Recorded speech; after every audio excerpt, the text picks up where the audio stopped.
the first 5G phone are hands-on with the future of smartphones.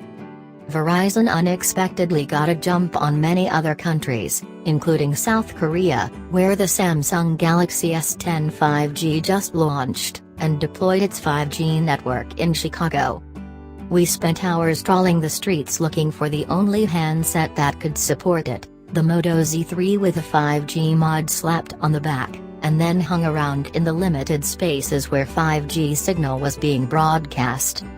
We're still mid-test, so follow our live blog below to see our findings as they happen, and then read on to see how the speeds and reliability compare to the already fast, already stable 4G signals we have at the moment. Our live 5G testing.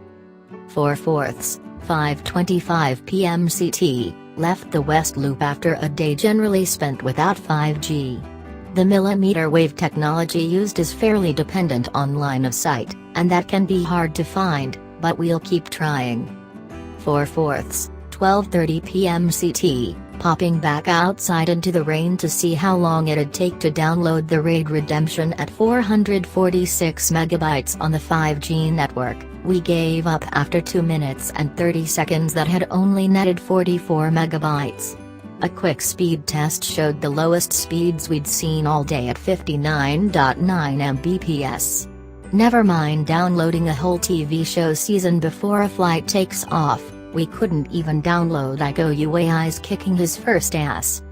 4/4, 12:08 p.m. CT, went into the grocery store on that same corner and couldn't get 5G even sitting next to a window near that corner.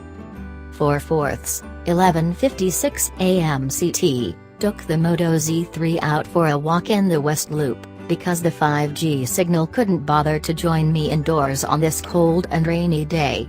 Found a corner closer to the loop that had 5G signal, though it was still spotty. Ran a speed test that hit 448 Mbps downstream with a 19 ms ping time.